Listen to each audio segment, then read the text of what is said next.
you are, Boyd.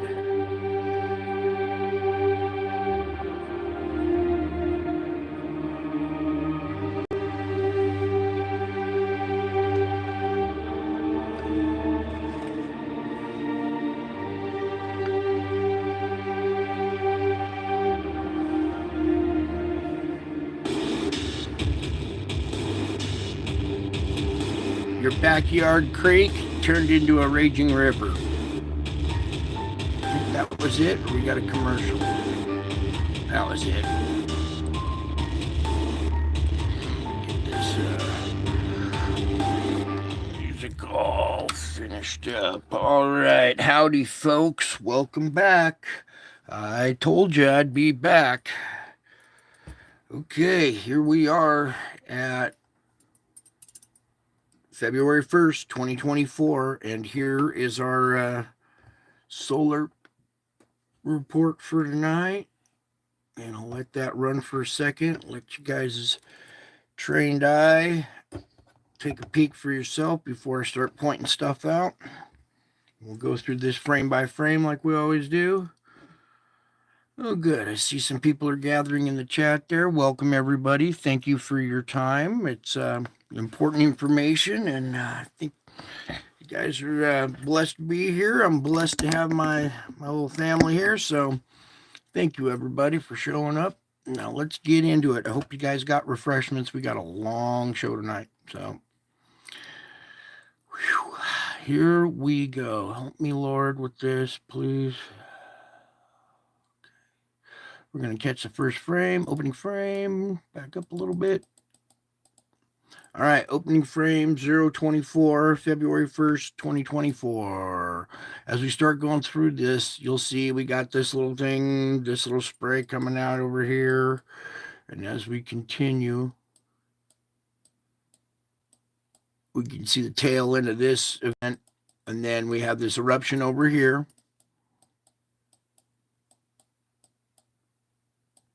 Let me get the good little, well,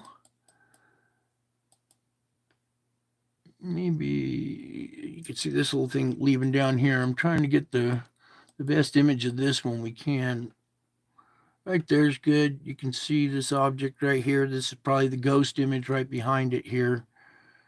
But our darker round objects right there. So not much really to look at. We're going to continue on because I want you to watch this bright spire right here. These are like compass needles that magnetically point at an inbound magnetic field. All right, an inbound magnetic field is drawing plasma out of the corona in a fashion like this, and it's pointing towards our new inbound event. And as we watch here, that region, boom, sure enough, here comes our event. Now, this object is like right in here, but it's so draped in plasma, it's hard to see. But I think, is it this frame? Between this frame, I want you to look over here on the red. You see these two solid kind of bars right there, how they split up, and these flames are licking up underneath. Our object is right up in here. All right, it's kind of hard to see with this so much plasma around it, but I believe it's like right in there. And you can see this little bowing of plasma around the front side of it, and all this stuff licking up behind it right here. Hopefully that kind of gives it a little bit perspective right there. It almost looks like horns coming off over here as well. Just the flow. But anyways, I believe our object's like right in here somewhere. Okay. And then let me just get a piece of this button again here. And it moves on out, but you can see over here, round circular object right in that area. Let me see if we can pull that. Actually, interesting. It's not much to see really. So that event blows out of that side of the sun. We got another one here. I want you to watch this round shape right in here. You see how we have this darker center with the plasma around it, there's our object right there. That would put it right in the middle of this right there. So as we continue with this, as it moves on out of frame, you can even see the little ghost image back here. And then we still have this spire going. There's still more coming out of this region. And look at this slow duration, long duration event. And then that was the last frame right there. We should have more than that. Let me go back here and re-update the site, because I think we should have way more than that. Yeah, 98 frames. Okay, so let this load up a little bit. See, there's our long duration event that we were missing some of the frames for that. So let's get right up to there. And then, ooh, you can see our object right here. Oh, there's a good capture.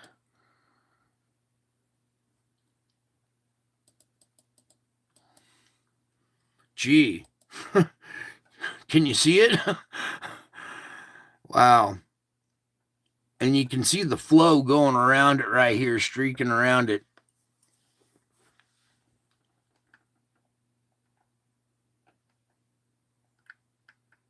Try and give you different little shades, angles on it a little bit. And let's back out of that so I can continue to use the button here. And what I'm going to do is slide this up a little bit more. See if we can get... Wow, look at that sucker move out like that. And then another blast over here as well.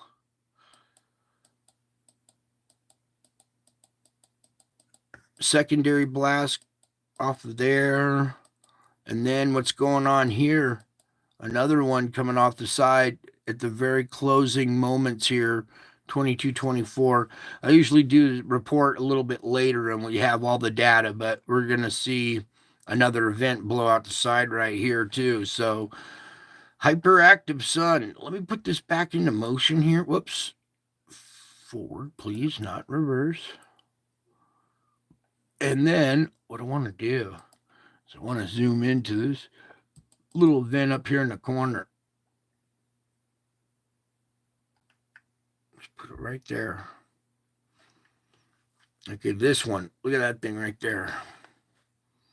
And it looks like there was a second or third one or secondary. After this one moves out, something else right back in there somewhere. Anyways, lots of activity going on and big, huge explosion off the sun right there. All right. So there's your activity for the sun at the moment.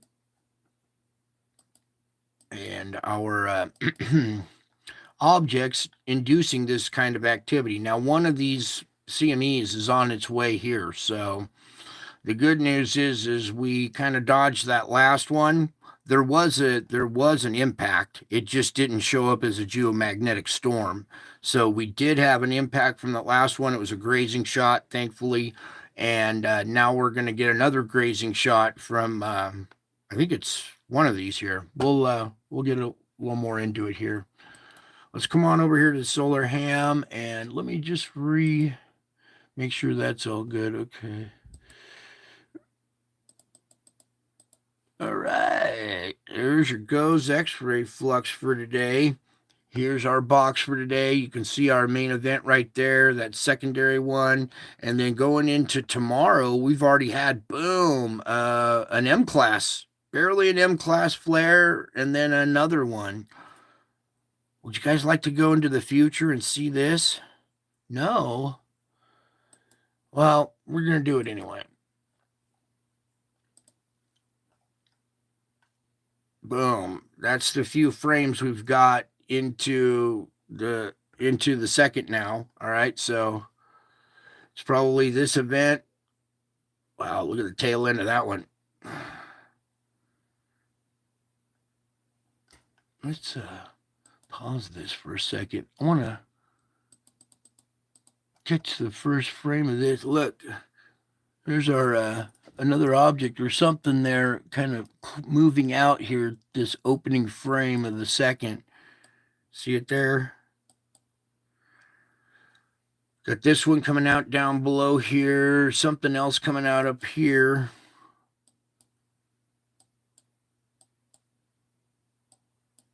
And these aren't necessarily coming out of the sun. They approach the sun, they hit a magnetic boundary probably, and bounce off of that and ricochet. These are all like ricochets. Remember, we see that flow coming in sometimes? Those are out in the distance, approaching the sun, and then they hit that magnetic boundary and bounce off. They're not like emitting from the sun. They're not coming out of it. I say that a lot. I say that term a lot, but what I mean is coming out from behind the occulter. Okay, so we see this one coming out right there, moving out of frame. This one up here kind of coming out of the top here. All right, and that was already into the second. So there's your two events right there already. Now this one spiked a little absorption on our D map here, on our D range. Okay, and I freeze framed it right here. It wasn't a big event. It only got up to yellow right here, but you can see we did take a little shot from that from this one right here. All right, so this is going to come our way, and here as we continue, when we get to the tracker, you'll see. All right, so right about there. So now our M flare percent, C flare 90, X flare went up to 5. Okay, so we also have this region right here, 3567. That's the reasoning for the uptick in the X flare potential. 3567 is now beta gamma. Over here at this side, at the KP index, you can see it's got real quiet real quick. It's hang on just 1 second, folks. I get it right. Oh.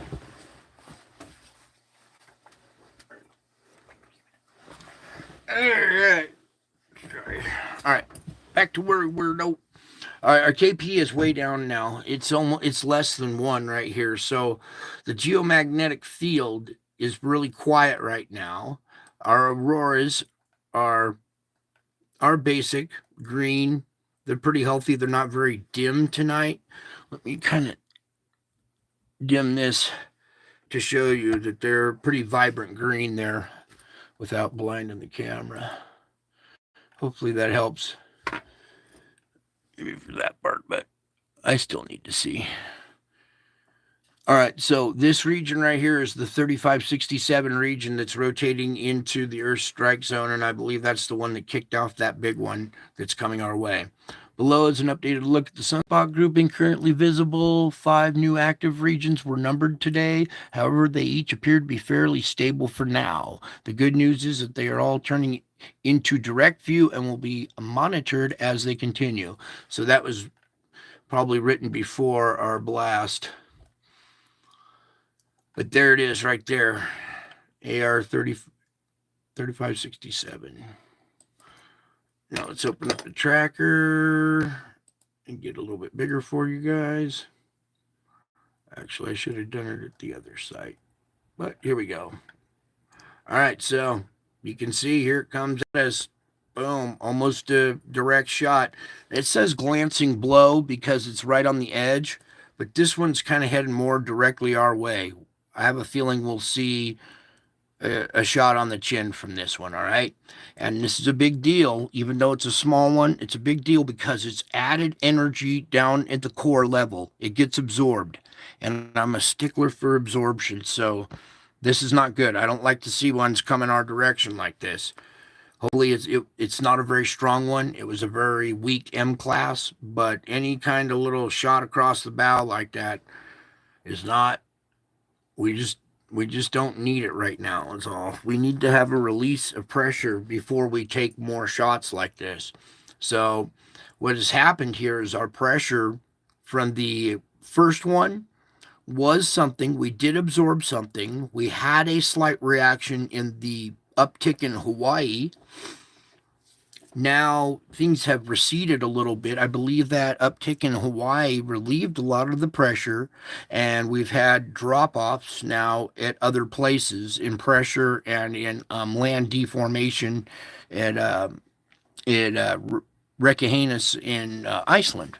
Okay, so the pressure reduced in that area because I believe because Hawaii relieved a lot of that pressure. But anyways, as we're here looking at this, this is going to be another wave of pressure, another wave coming in, building another wave of pressure within a couple of days of absorption. Okay. Now, backing out of this, this model might change and everything. Over here, they're showing impact just on the 5th.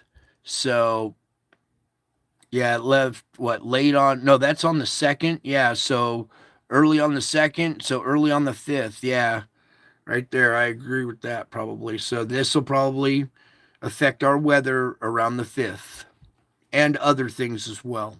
Okay. Are we done here? Yes, let's come on over here real quick to spaceweather.com. Try and get some of that a little bit better. There we go. So, here Mike Gray's Earth this weekend, February 1st. A filament of magnetism in the sun's northern hemisphere erupted, hurling a CME into space. Most of the CME will sail north of our planet, but not all. A NASA model predicts a glancing blow on Sunday, February 4th. That's the same model right there that we were just looking at, the annual spiral. The impact could spark minor G1. Okay, so nothing too big, just a G1. All right. But we don't need any more absorption. Here's an article. Will mega constellations damage Earth's magnetic field? No. Something unprecedented is happening in Earth orbit. It's only a few short years. The satellite population has skyrocketed, more than doubling since 2020. In the past year alone, more satellites have been launched than during the first 30 years of space age. Much of this activity is driven by SpaceX and is growing mega constellations. So they think that maybe all these satellites might be affecting the Earth's magnetic field. No, we know what's affecting Earth's magnetic field. In fact, Earth's magnetic field changing is probably affecting a lot of these satellites. The other way around. See how they try to get you to look one way when it's actually looking the other way? Anyway, you can go into this article and read it all about it if you want, but I just thought I'd kind of point that out. Well, to understand the scale of the problem, you must understand the Earth's magnetic field. All right, so a lot of interesting stuff there. So coming on over to the Schumann now. And boy, yeah, last time I was looking at this, it wasn't looking too hot. Can I get a refresh on this, Lord? There we do. There we go. All right, let me do a little scooch in here.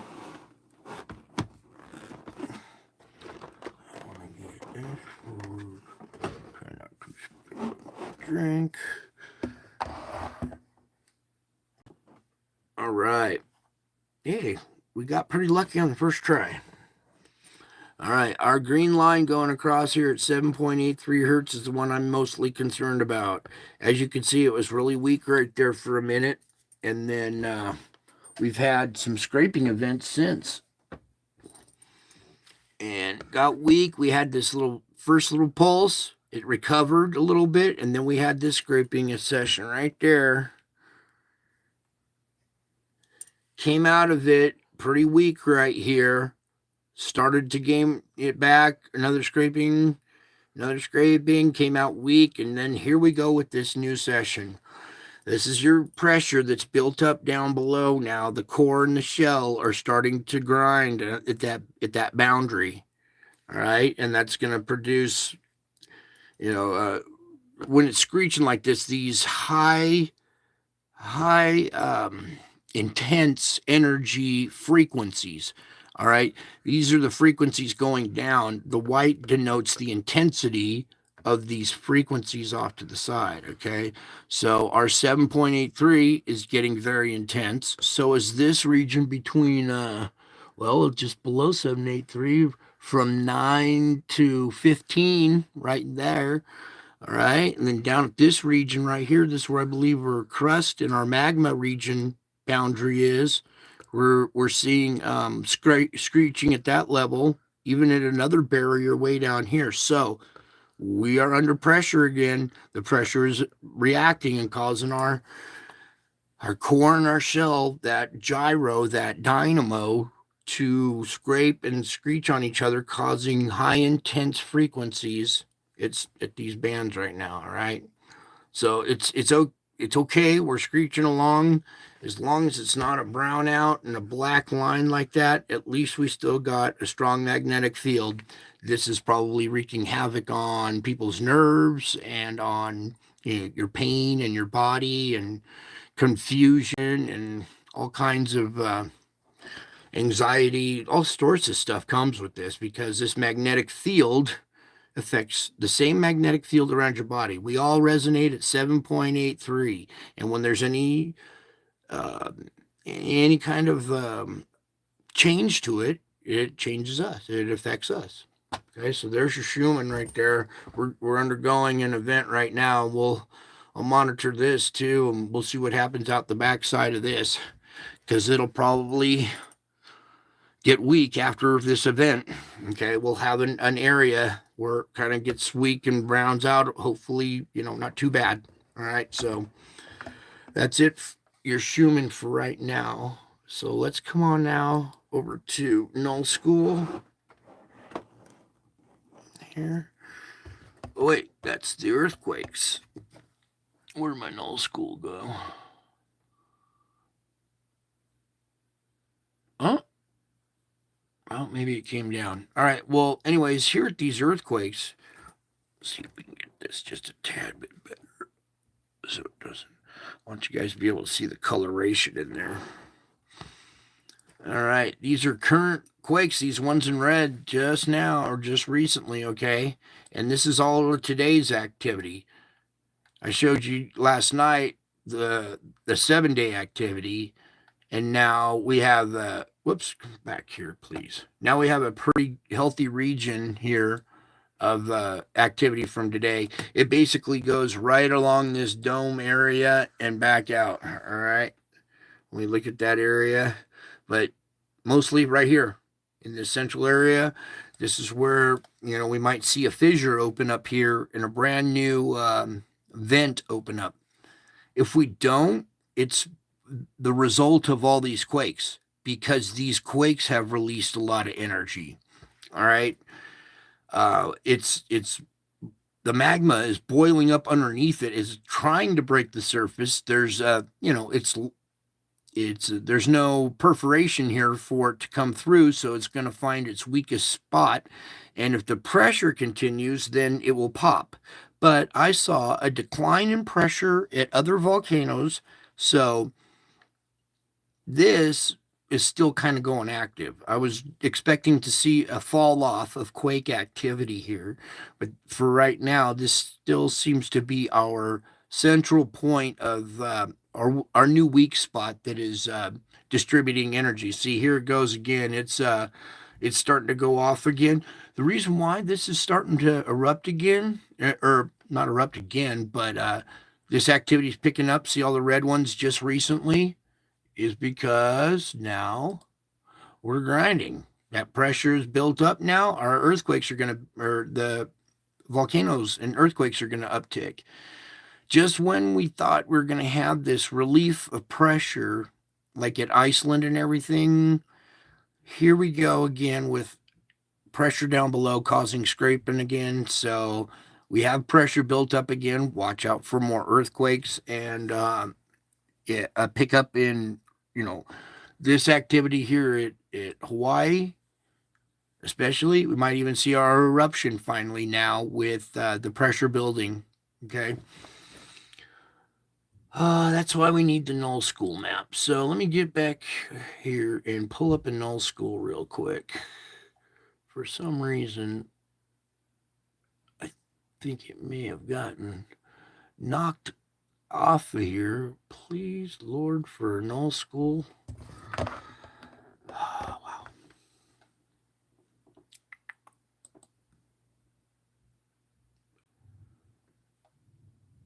Earth wind map, the top one. Unless you really want to see the Tokyo wind map, but this is the one we use. It's the Earth wind map.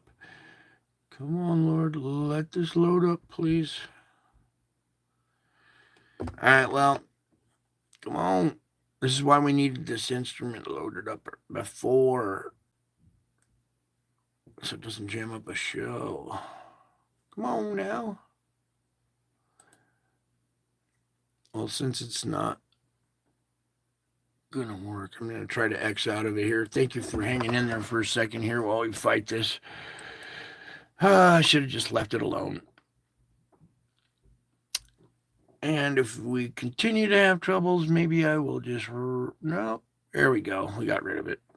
Anyways, we have pressure building down below, setting off our earthquakes right here around Hawaii. So let's do our regular earthquake report and just get on over down to here. As you can see, there hasn't been any kind of deep quake today. So the pressure is now building, so we might be seeing a deep quake in this region here pretty soon. But at the surface, at these plate boundaries here, we have 5.0 energy being released at the surface here, a depth of 10 on this little fault line or boundary line. Everything moving slow now. Up this way, we got a 4.9 at a depth of 30. Especially at a depth of 30, you know what we do with 0.9s around here? 5.0, yep. And a 5.1 down at a depth of 59. Over here, a 5.1 down at a depth of 10. Up here, a 4.4 at a depth of 26. And the rest is very quiet until over here after the kink of the garden hose. And the energy that made it past this is about 4.4. Going all the way across. It looks like it made it to there, 3.0. So expect maybe a 3.0 to 4, maybe possibly down in this region. Let's see what dumped off here. 2.7. Maybe not. Oh, wait a second.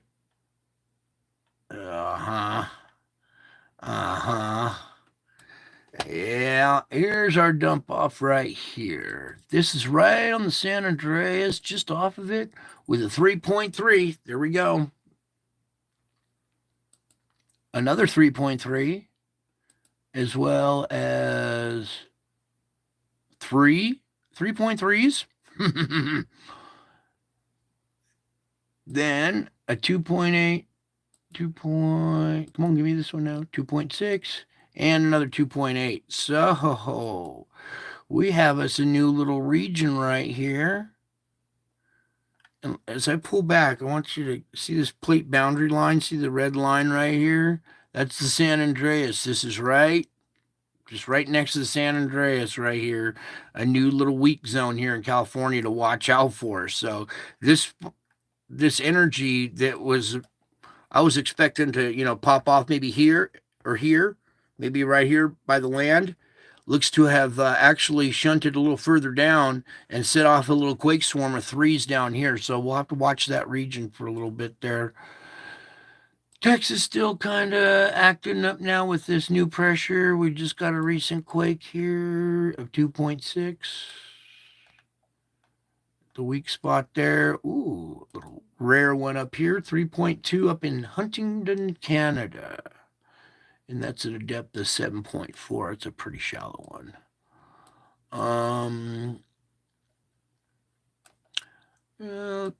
Not much other kind of quake activity to really report. Look how quiet the rest of the area is. We have our 5s in this region. And main activity is coming out of Hawaii here in this quake swarm. So with this new energy coming in, expect to see the quake swarm continue and possibly see an eruption here. And the Reykjanes, they saw a decrease in pressure, but they'll probably be seeing another increase here soon. So there is that earthquake report. And let's come on over to the volcano report here. This is probably becoming more important. Are you kidding me? Oh my.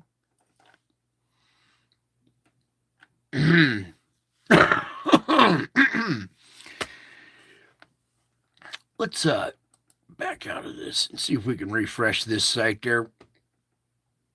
I'm not gonna say it. You got some of you probably saw it. Oh my.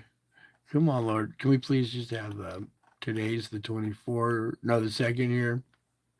Okay, all refreshed. Here we go. Volcanoes, February 2nd. Excuse me. Trying to hold my laughter in, but these guys are crazy. Fuego, Reventador, Luatobi, Sabancaya, already into the second. So Luatobi, explosive activity continues. The volcanic ash advisory, a plume that rose up to an estimated 7,000 feet. Okay, so Luatobi, 7,000 feet. Fuego, another ash advisory. Reventador, no VA. Sabancaya, intermittent eruptions.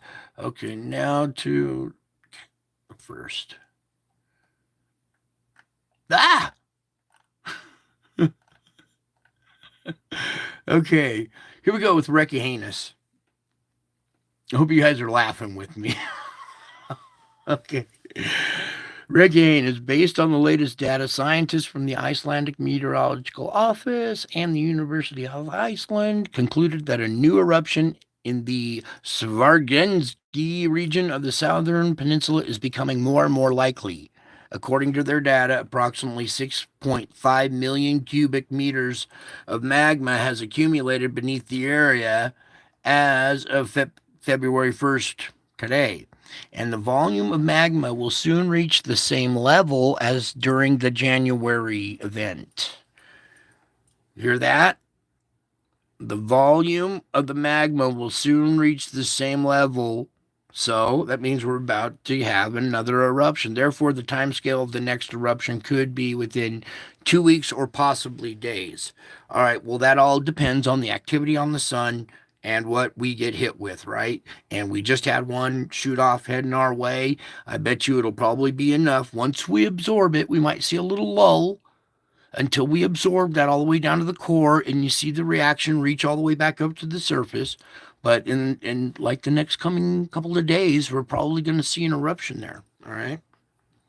Especially after, 3 days when that thing hits us, the next day we'll probably see an eruption. Okay. So 4 days, I guess, or what, 3 days, so mod from now here at Reykjanes.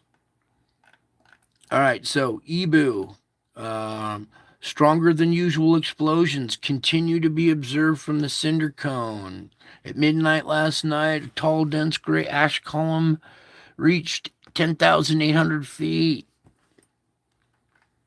Luatolo, fusive explosion, eruption, occasional strombolian and larger volcanium type explosions continue to take place from the crater at Luatolo.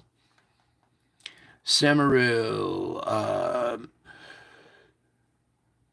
flight level 140, that's 14,000 feet. Kilauea. Now, Kilauea has been put on the active list, but we haven't seen eruption there. The activity beneath the volcano summit has been picking up and energizing over the past hours and is still continuing.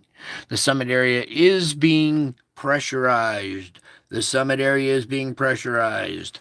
elevated seismic activity is confined to the summit region only. No unusual activity has been detected in the southwest rift zone. Popocatépetl, 21,000 feet. Fuego, 15,000 feet. A lot of these over 10,000 again. 17 at Reventador. Sabancaya, sporadic emissions. And we don't have the list tonight. Okay. All right, so there's your quick, brief volcano forecast there. Now let's get this out of the way and move into our spiritual report, which most of you guys are here for now.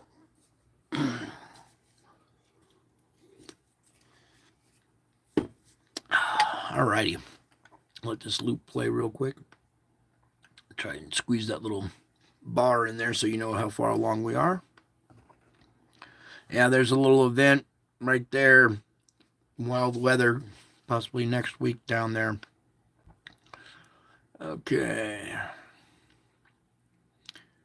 Bingo. Current conditions right now, the nighttime of February 1st. Snow in Nevada, rain all around here. The first wave has hit California and caused flash flooding all the way from San Diego all the way up the coast. So they already got hit with their first round. Here we go into the morning of the second. This will be the noontime convection. The nighttime of the second. Now we have nocturnal thunderstorms going off from Texas up to Kansas there. That's the morning time with still chances of severe weather here, the morning of February 3rd. Then by noon, it really starts to blossom. Here we go, scraping the coastline right here with, water spouts possible on land, making landfall. Puh. Boom, right there. We're the nighttime of the 3rd, morning of the 4th. Morning of the 4th, we have this also coming on shore here. The West Coast is going to get this. Here we go. We're going to get the this Pineapple Express here. Boom. Right there. Also, around this time, this will be the noon of the 4th. So going back here, this is the morning of the 4th. As this severe weather starts to make landfall here on California, heavy rains, high winds. See the tight millibars on this? Or do you? Let me try that a little bit better.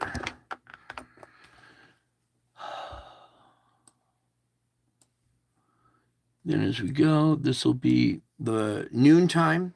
All right, the west coast of Florida here. Don't get distracted by this. People on the west coast of Florida, watch out. You might have water spouts making landfall all along that side right there tomorrow at noontime, as well as severe weather here, possible water spouts maybe making landfall there. Who knows? But I showed you the thumbnail. That thumbnail has 7 water spouts in it at one time, and that was down here off the coast just a couple days ago. Let me continue through this and we'll get to that part later here. So we are at the noontime, severe weather hitting the coast here, noontime the 4th. Everybody get ready. All right, you guys here too. Then by the convection, this will still be affecting the southern tip of Florida. But meantime, we're going to have severe weather making it inland now, all the way up to the base of the Sierras with heavy snow in the foothills, the ridges, everything very tightly compact. They're right there. They're at 981 millibars. 984 is the next one. So right here, it's very, very low pressure. This is a very intense storm hitting right here on February 4th, when we're supposed to be getting hit with inbound energy. Remember this? Remember this? Whoops. On the 1st, today the 1st, what's 1 plus 3? Oh, come on. You can't just give me this thing back. Oh, never mind. I shouldn't flip back and forth. All right. So we have this that came off the 1st that's coming at us. We saw it due on the 4th. So, boom. Here we are, the 4th. Let me back up through the 4th real quick. Starting again, the morning of the 4th. This could be much more intense than what this is predicting. This could be more intense than what it was predicting. We're going to see some kind of bombogenesis out of this, I bet. So what, it's 987 right there. By noontime, this is gonna, I have a feeling, might be enhanced as we go into convection right there. It'll probably be more than that. Even into the nighttime, we'll probably see some. You see rotating back into the land right here. As we go into the morning of the 4th, here's a little intense right here. or the morning of the 5th, sorry. Here's some intensity reaching back in there. Very intense still down here in Southern California. And then by noontime of the 5th, it kind of scatters out and begins to move on through by the convection there. Nighttime of the 5th, morning of the 6th, noon, convection, nighttime, morning of the 7th, noon, convection, nighttime, morning of the 8th, noon, convection, nighttime, morning of the 9th, noon, convection, nighttime. See that little icing event scoocher there up there? That was the 9th. Here we go. Morning of the 10th, noon, convection, nighttime. Morning of the 11th, noon, convection. All right, so on 11th here, February 11th, big patch of moisture in the morning hours, being convected during the noontime hours. And then by the end of convection, we got us a severe weather storm right here in the middle of it. And then by the nighttime, it spreads out. Okay, it kind of breaks up there. It didn't go linear, thankfully. It started off as a pocket, and right there, when it goes from, see this position right here with this curled low, hopefully it'll split off and branch out that way. It could go linear, and that's what we don't want to see. So let's pray it does this. Okay, and there are chances of twisters, but it really depends on our wind shear at the time. So we can't really see the wind shear that far out into the future, but these programs kind of help give us an idea of what's coming down the pike. So when we get closer, we can get to there. But you see how this, instead of wrapping up, it is trying to wrap up, but this other branch is being ripped away. So back up here. So the convection of the 11th going into the nocturnal thunderstorms on the 11th. The morning hours of the 12th, it's still going to be there roughly around the Tennessee, northern Alabama, Mississippi, Georgia, right on that state line right there, possibly in the morning hours. Also this as well. Kind of tearing apart, this is going linear here by the noontime. There's convection, the nighttime. Watch out there, the nighttime of the 12th. And then by the morning, it's a little bit of icing up in there and then moves out. And after that, it's pretty much kind of clear. That'll all change. But so there's your kind of forecast. This one hit in California, everybody brace for that. That's probably going to be a lot more serious. It's going to have a bombogenesis type effect, I think, with this inbound energy. I pray I'm wrong, but the timing is just right for that. So everybody on the West Coast, get prepared. All right, you had that first little lick and probably didn't do too much. You know, it didn't scare you enough, but get ready during this break in between and get ready for this next round that's coming, because it's going to be serious. All right, so there's your weather, and now get all set up for the spiritual report tonight. Get rid of some of these. I really wanted to do the oh darn it, I meant to left. I really wanted to do some of the null school, but we're just going to skip that for tonight because it was only going to, back up the information that we saw there at Hawaii anyway. So let me just clear out some of these here and we'll get into this. Alrighty. Yep, might as well. I'll try to get this freed up as much as possible. All right, so I left off last night showing you some of those faces in the sky, in the clouds. And these faces in the clouds follow me everywhere I go now. And here we are back at the same mountain. Do you see this mountain in the foreground right here? I'm going to pull up this image real quick. Okay. And I can't really scooch it around, I guess. But right here is our mountain. This is the same spot where we saw Jesus with his crown. Okay. This is the same spot where a lot of this stuff has been happening. All right. So here we are. I pull up to the store and I take a picture of the sky because it's starting to look kind of face-ish. Okay. Then a few pictures here. Went into the store. I come back out, and now our face has changed to this. More of a Grinch type face. Do you see the eyes? The nose right here, his mouth, his puffy cheeks. Right here's the Grinch.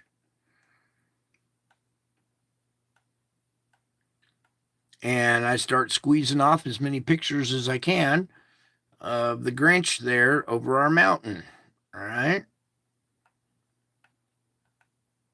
And I take lots of pictures, right? I go and I take all kinds of pictures and just keep going. And all of a sudden, the Grinch is starting to change. You see, he's starting to get horns now. And this is the series of pictures. It just keeps changing picture after picture. As long as I'm holding the camera up and in excruciating pain, these things continue to blossom. And then you can see by now that the Grinch has turned into more of a dragon. And I believe it's probably this image right here best depicts it as the dragon. These two maybe right here. So the Grinch grew horns and changed into a dragon. Hopefully you guys can see that. All right. And I think that was it on this round for that one. Yeah, because those don't have anything in them. All right. So there was that one. And then there's these ones. All right. I've already showed you this one. But this one right here that we've seen before actually started off as a wolf. And we're going to pull up this wolf image here. And hopefully you can see this. How do I zoom in on this one, Lord? Huh? Click on it. Oh, there we go. Come on, zoom in. There we go. You can see his eye. You can clearly see his ear right here. The snout coming down, black nose. His mouth is open, and he's blowing. You see the other eye over here. Let's see, we go like that, I guess. Pull it over a little more. All right, now this eye is really defined right now, right? You can see that eye pretty clear. This one isn't so defined. So now we go to the next picture.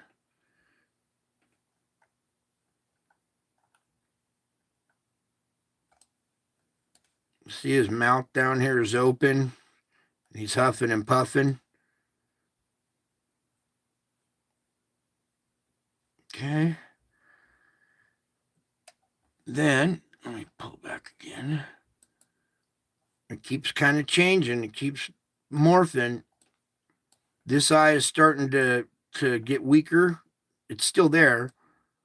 And then this eye is starting to get a little more defined. And then by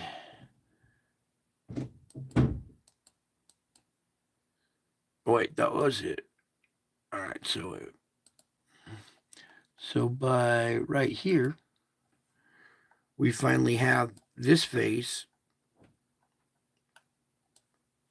where this eye is more defined now. This one, not so much. You can still make out the ear has changed now into this face with the nose, the eyes, the mouth, same lips, still blowing.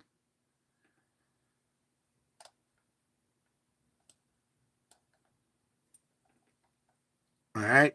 So imagine looking up into the clouds and seeing this thing in the clouds, blowing clouds at you. Crazy, crazy stuff, man. All right. Now, where are we going, Lord? Back.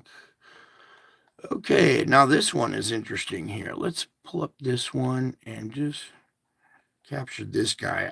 Do I really need to point out where the eyes and the nose and the mouth is? But what I want you to do is look at this row of teeth, man. This is got a row of teeth in it with a little beard. Let's go into these eyes, shall we? They're there. And then as we look, this event, oh, wait, let me take you to another picture here. This is a good example.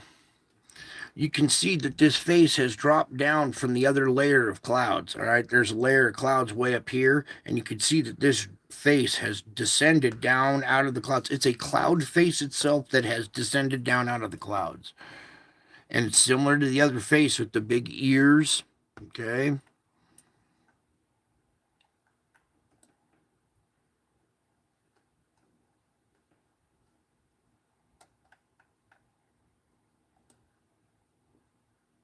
How would you like it if that stuff was like pop out of the clouds in front of you? It's unnerving. At first, it was unnerving. Now I've gotten used to it. And here's a bunch of these pictures I've taken. Here's another good example of how far it dropped down out of the sky. All right, look at all this. It just came way down. It was way out of the level of the other clouds. It was just weird.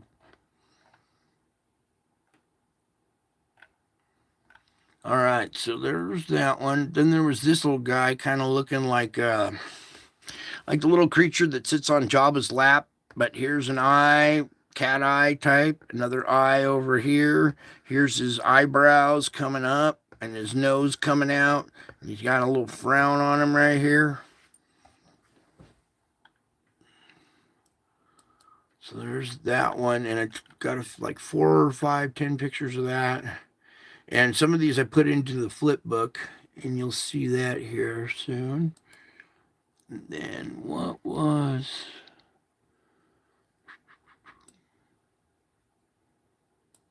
Is that the one? Yeah, that's the one we just did. All right, so we'll come on over to this one. Now here's our event again on Easter here over the same mountains. So you can see that mountain pass right there. This is the same spot where the Grinch turned into the dragon. It's the same area. This is basically because I'm aiming my camera at this area too. All right, so you can see several of these pictures. And some of them are blue because I was in the car and I took it through the glass. And other ones were black and white because I had the window rolled down. But here's an image turned on its side, so it's a little easier to see. So you don't have to tilt your head, as well as this one over here. But when we click on them, they get too big in your face there. So let me, whoops. There we go. There's a good one.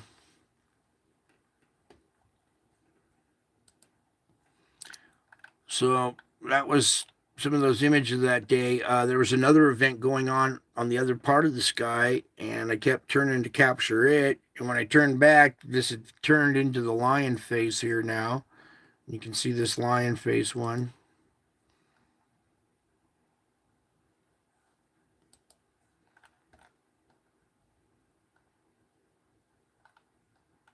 Here, see this little face thing coming out of the clouds, the 2 eyes, little smiley face right here coming out of the clouds right here. This was the other event that I was taking pictures of that was off to the side. On Easter, during that same event, this was in another portion of the sky. And I was turning left, take a couple of pictures, turn right, take a couple of this, turn left, come back to this event. And then this event has changed. Let's see if we can capture this. Wait. Go back a tad bit more. Where's a better image? You see how this one's developed even more here? And then I think, where's the good one? Maybe this one? All right, yeah. Now we have what looks to be a little goblin right here. Here's his eye, and his hand is covering his other eye. Here's his chubby little cheeks with his smile, his little ear coming up out here, top of his head, and he's covering his eye. Whoops. Oh, I can't. There we go. And then there's also what appears to be some kind of troll-looking face over here on this side. So this cloud formation turned into something else as well after being a lion face. And then we had this little event going on as well. Okay, so you guys are still there, all right? Want to see more of this stuff? Okay, let's go to then the favorites. These are some of the flip books that I had made out of these, all these pictures. This one's fun here. Let's try to capture this one right here. Do you see this butterfly man with his bisected face, or his face right here, bisected down the middle with antenna? Actually, I think it's this one that's better. Okay, see how it's all kind of gelling and coming together? Once my arms have been up for like 10, 15 minutes, all the blood's gone and my heart's racing and it hurts. That's when this stuff starts happening, coming together.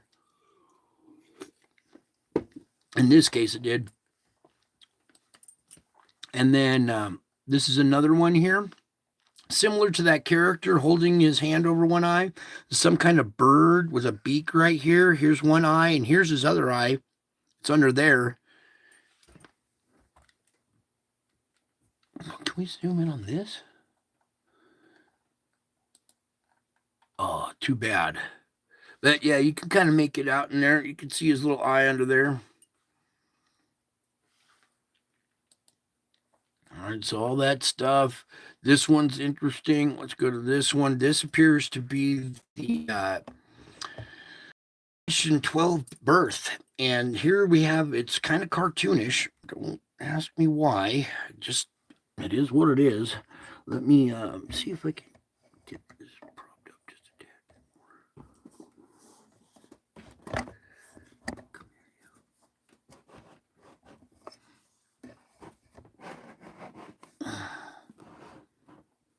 All right. And now what appears to be almost like an alien lady here. You know, the movie E.T., that type alien with the wide eyes. And she's laying on her back, and the son is the baby. She's giving birth to the son. Here's like this character out of Rugrats as the midwife, telling her to breathe, breathe. And here she is laying on her back, and every time this contraction happens, her eyes open up and her mouth opens up, and she screams, "Ah, ah!" Let's see if we can get these wavy lines out of here and capture this as best we can.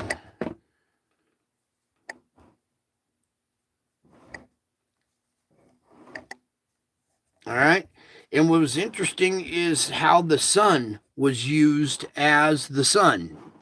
She's given birth to a son, and it's actually using the sun as the baby.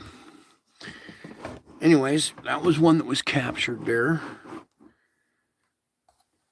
Now let's continue on here. Here's this guy giving us the eyebrows. So he's either lifting his eyebrows or frowning or something.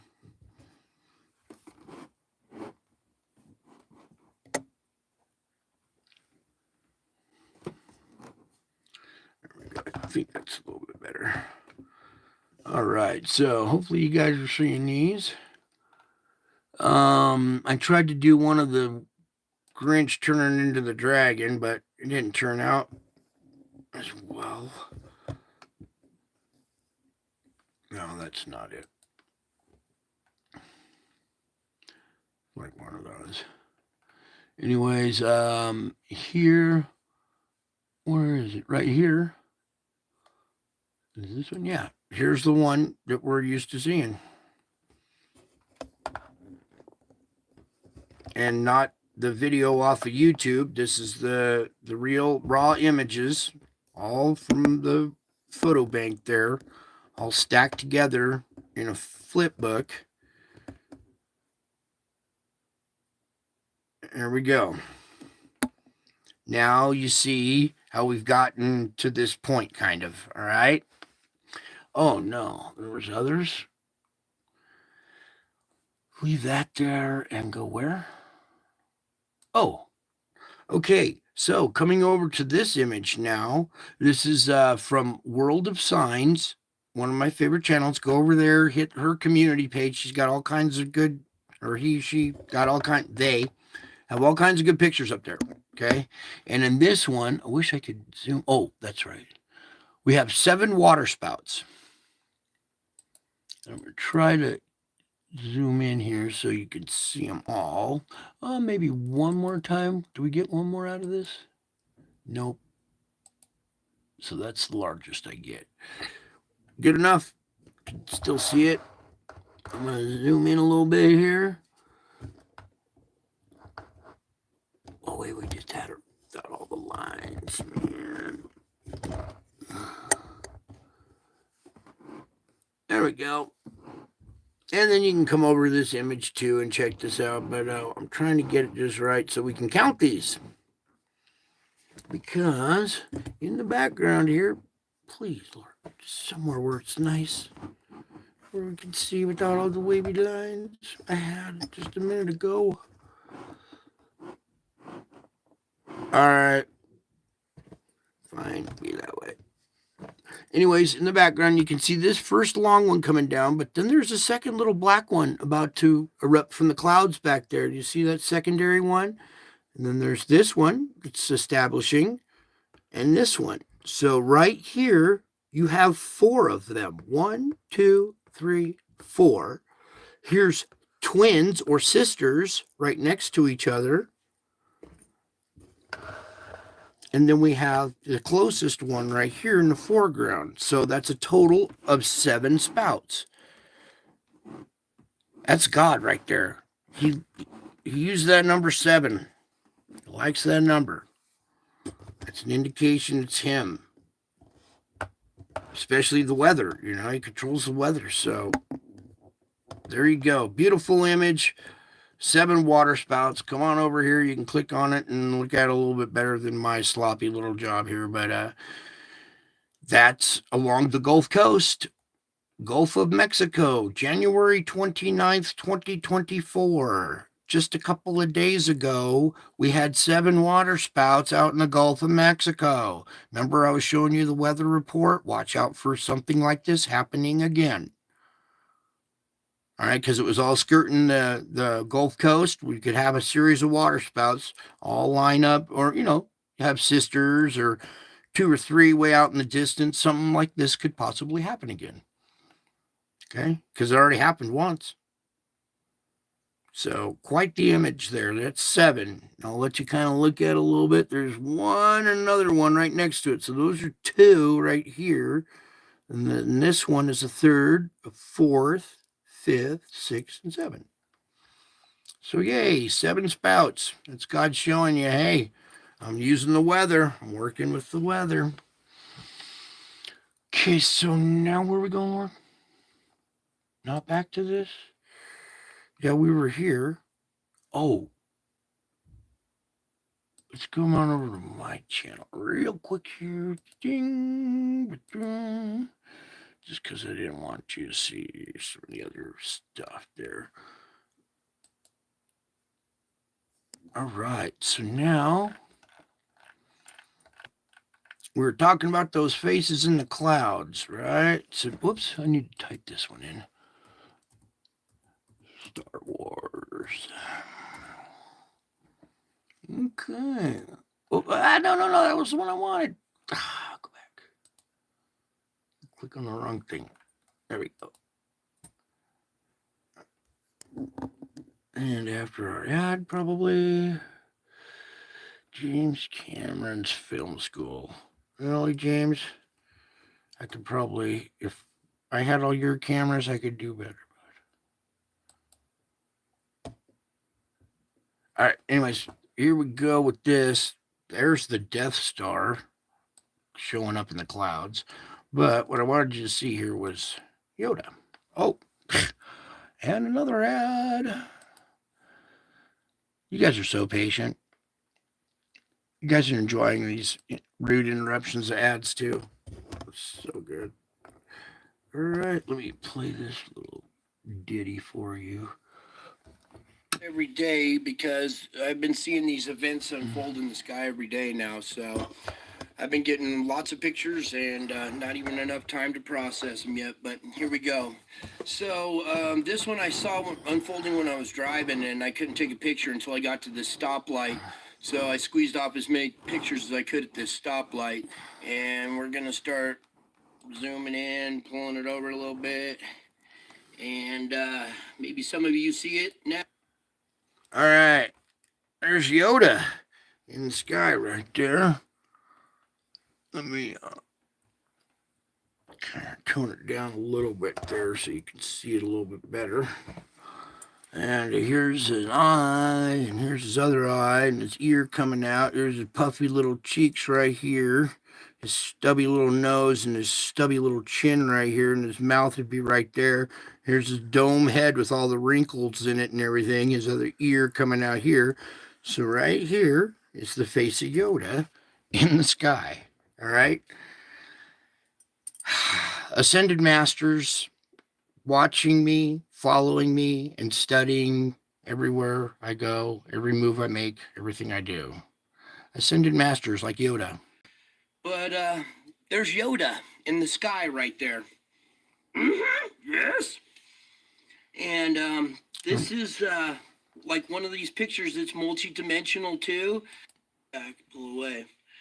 So we got Yoda in one part of the sky and a death till you look at the bigger picture and zoom in, and all of a sudden here's Yoda's face in the sky. Crazy. And that's not all, because at this same intersection I caught another photo. So just as before the light turned green, I hear this over this. Yeah, I just keep playing. This way, over this way. So I turn and I see this little curl Q thing in the sky here. So I pop a couple pictures of this. And as we pan back, you're going to see this curvature here is the Death Star, a destroyed Death Star right there. Here's the little radar dish or whatever, the part on the Death Star, and here's the destroyed part and the round back of it. If you can't see it there, I'm going to try something. I don't know if this is going to work, but we'll try.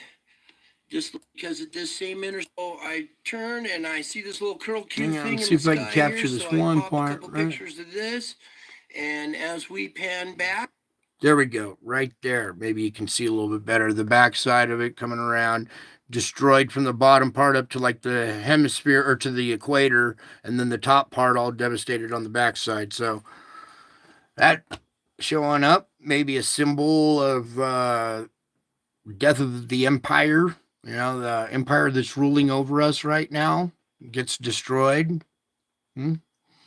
Anyway, there's that. And then where else we going, Lord?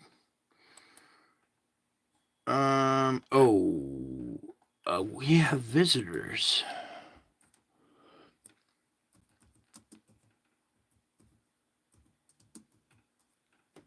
Visitor. Something like that, I think. There we go. So we'll pop this one on real quick. You guys are still hanging out? You must like this stuff, huh? Okay, so now back to this one. Let's just start this whole. It's good because I had a revelation last night, and what I'm about to show you is going to knock your socks off. So a couple of days ago, I was doing a video on these kind of craft exiting the sun, which looked like it was being towed out from behind the sun or something. And I did a video on that one, and that's this one right here. And it looked like it was this actual model being pulled out from behind the sun. So I did a stream yesterday, and I was looking for a thumbnail for it, and I couldn't match up any pictures, wouldn't match up. And it wasn't until I started digging deeper into my pictures and I pulled up this one right here that I used as a thumbnail on my latest stream. That's when it occurred to me, this thing sitting next to this one, they're the same object. It's the same thing. Whoever made this craft right here is here now. And what I thought was a man standing on the plane before is actually one of the vertical stabilizers that comes out at an angle, kind of like an F-18's vertical stabilizers. They're not straight up and down vertically, they come out at an angle. Well, much like that, so do these ones right here. And what I thought was a man standing up is this vertical stabilizer right here. Okay, so now back to this one. When I was looking at this a long time ago, I was looking at this weird kind of grasshopper type looking head, almost like a snub-nosed dragon with a mouth right here, you know, a blunt shortened nose, two eyes, and this would be the head kind of looking this way. Okay, so again, the eyes, the snout, kind of a snub-nosed one with the curls back around with the mouth here, okay? And I was just kind of baffled at what a weird nose. It actually looks like a creature or something like that. Okay, now in this image... All right, so here we have this craft, all right? This thing showing up in the clouds that follows me everywhere I go. I mean, they watch everything I do. They study every move I make. So this also, let me kind of show you that this craft, do you see right down here below this? This craft is a trinket, a gold little trinket made by a civilization here on Earth. They were visited by an advanced race 1,000 years ago. Did airplanes exist 1,000 years ago? Well, this isn't an airplane. It's got a dragon's head on it, okay? But 1,000 years ago, advanced civilizations that knew how to fly 1,000 years ago, all right? Advanced civilizations from 1,000 years ago in their flying machines are following me around, watching me, studying every move I make. All right. So I got ascended masters like Yoda that follow, watch, and study. We got advanced civilizations from thousands of years ago that follow, watch, and study. And now what are we doing next, Lord? Wow, we're going there too. All right. So then, where are we here? I have to type that one in, don't I? Hang on just a second. I think it's coming up here.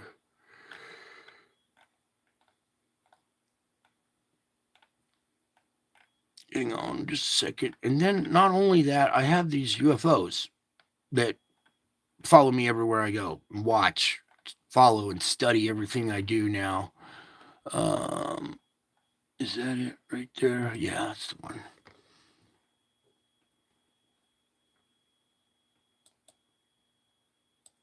Yeah, let me just get pictures into one video here.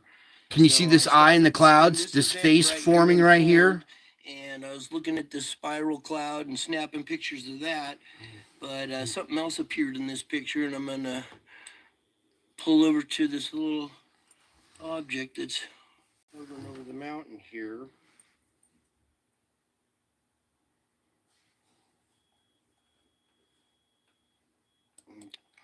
Okay, this activity has been following me my whole life since I was a little kid. When I was about 4 years old, I saw this craft out in the sky, moving around, doing different things, and we lived in the flight path of the airport. Okay, so I was well versed with every airplane in the sky. As a little kid, my grandfather was a pilot, and he got me the big book of airplanes, and I memorized that sucker. I could identify any plane in the sky just by looking up at it. All right, and that's not a plane. Okay, and from a very young age, I was seeing these. I always knew UFOs were real. everybody else questioned it and blah, blah, blah. I became a ufologist and studied that field for a long time. All right. Because at one point, I had 80 hours of footage. All right. But then it became kind of too much. So I kind of was always just baffled by why I was followed by UFOs my whole life. So everywhere I go, every move I make, I have UFOs, I have ascended masters, I have advanced races from the past that follow, watch, and study my every move.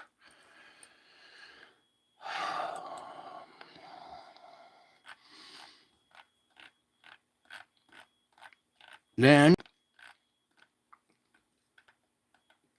as if that's not weird enough, all of a sudden, this stuff starts happening here. Hey, can you guess how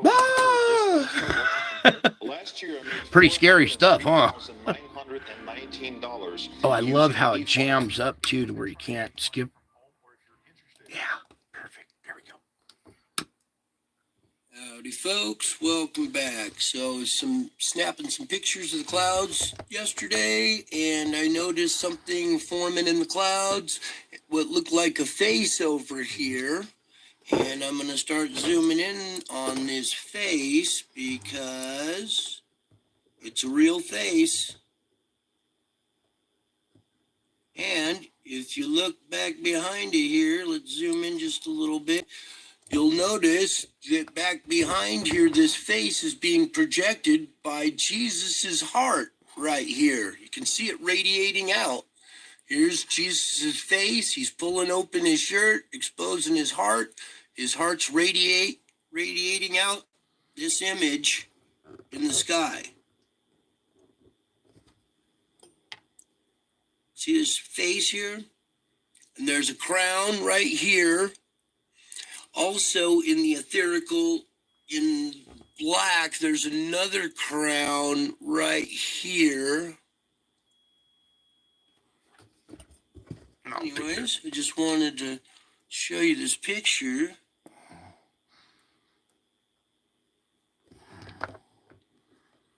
Isn't this amazing? All right, there we go. So, not only do I have UFOs and all this other stuff following me, now this stuff starts happening in the clouds around me and above my head. Everywhere I go, all this weird activity happening in the clouds wherever I go. And now we have Jesus pulling his shirt open, exposing his heart, and his heart's radiating out my face now with a crown on it. And I'm like, okay, what's going on now? All right, so now you see we've been at this image several times, but this is how it progressed through these stages to this point. And then about a week later or so after that, we had where is it? Oh, I have to type that one in. Happy Easter.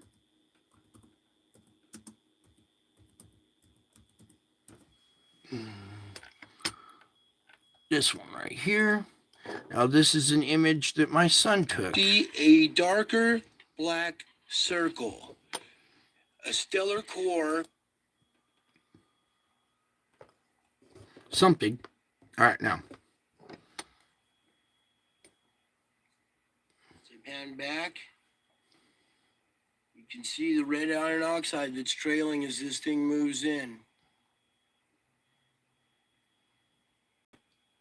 Okay, so we got the red cloud coming in. I'm going to pan back out, kind of give you some perspective. It's right here. There we go. My bad. Zoom in. There's dragon. Can you see the dragon? The mouth, the eyes, the face, the horns of a dragon.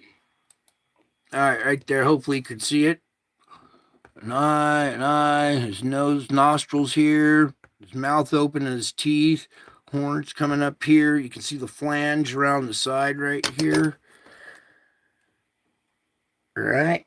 And this happened right over that same mountain. This is an image my son captured while I was in the store. This thing dropped down out of the sky while I was in the store. And my son went, "Oh my God, I got to take some pictures of it for Dad." So he did. And in the pictures is in the etherical electromagnetic imprint from the spiritual realm. There's your dragon. Dragons are real. This happened the day before Easter, okay? Then, after I saw this event over the mountain, the next day I knew it was Easter, and I knew to go back there, and that's when we captured this event. That's when we captured this. Oh, please. One of these days. Over a course of about an hour, and I got a lot of pictures of it. So if we go up above here, you can see all these pictures up from way over here going across. I need you to tilt your head to the right about 45 degrees, and here's an eye, his other eye, his nose, his mouth, his chin and beard, his hair flowing back like this, and you can make out a crown up here above his head.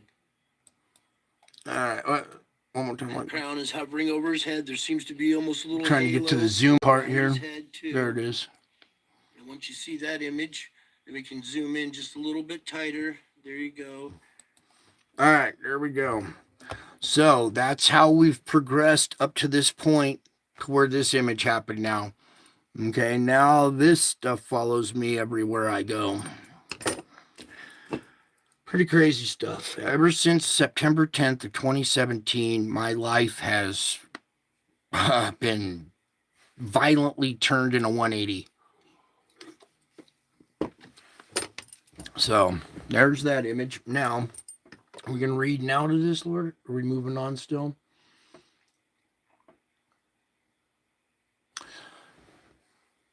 Should we do the other one? Or are we reading to this? Okay. I think we're just going to start reading to this right now. I think that was enough for tonight.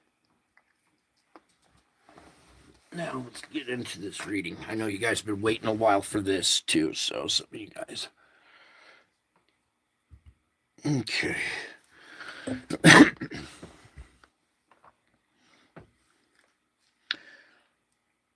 Okay. Trust me in the depths of your being. It is there that I live in constant communion with you. When you feel flustered and frazzled on the outside, do not get upset with yourself. You are only human, and the swirling events going on all around you will sometimes feel overwhelming. Rather than scolding yourself for humanness, remind yourself that I am both with you and within you. I am with you at all times, encouraging and supportive rather than condemning. I know that deep within you, where I live, my peace is your continual experience. So slow down your pace of living for a time, quiet your mind in my presence, and then you will be able to hear me bestowing the resurrection blessing. Peace be with you. So nothing can separate you from my love. Let this divine assurance trickle through your mind and into your heart and soul. Whenever you start to feel fearful or anxious, repeat this unconditional promise. Nothing can separate me from your love, Jesus. Most of mankind's miseries stem from feeling unloved. In the midst of adverse circumstances, people tend to feel that love has been withdrawn and they have been forsaken. This feeling of abandonment is often worse than the adversity itself. Be assured that I never abandon any of my children, not even temporarily. I will never leave you or forsake you. My presence watches over you continually. I have engraved you on the palm of my hands. So thank you for the sacrifice of your time, a most precious commodity. In this action addicted world, few of my children take time to sit quietly in my presence. But for those who do, blessings flow like streams of living water. I, the one from whom all blessings flow, am also blessed by our time together. This is a deep mystery. Do not try to fathom it. Instead, glorify me by delighting in me. Enjoy me now and forevermore. Um, Nothing in all creation can separate you from my love. Pause and ponder what an astonishing promise this is. You live in a world where separations abound. Wives from husbands, children from parents, friends from friends, childhood dreams from adult realities. But there is one terrible separation you will never have to face, and that's isolation from my loving presence. I want you to cling to me with tenacious confidence. This gives you strength to cope with the uncertainties of living in such a broken, unstable world. Anxious thoughts can assault your mind and fill you with fear if you forget that my love will never fail you. When you find yourself feeling afraid, grasp my hand in childlike trust and rest in the protection of my presence. And remember that perfect love drives out fear. The greatest wealth on earth is minuscule compared with the riches of my boundless love. Yet this is my free gift to all who follow me, watch me, and study me. How priceless is my unfailing love. Strive to live more fully in the present and refuse to worry about tomorrow. Striving involves devoting serious effort and energy to something. It usually includes struggle. You must exert continual effort if you want to live in the present tense of my presence. I repeat, you must exert continual effort if you want to live in the present tense in my presence. I urge you to make me the major pursuit of your everyday life. It is essential to resist the temptation to worry. You live in a fallen world full of sin and struggles. You will never run short of things that can provoke anxiety. However, remember that each day has enough trouble of its own. I carefully collaborate this amount of with difficulty you will encounter on a given day.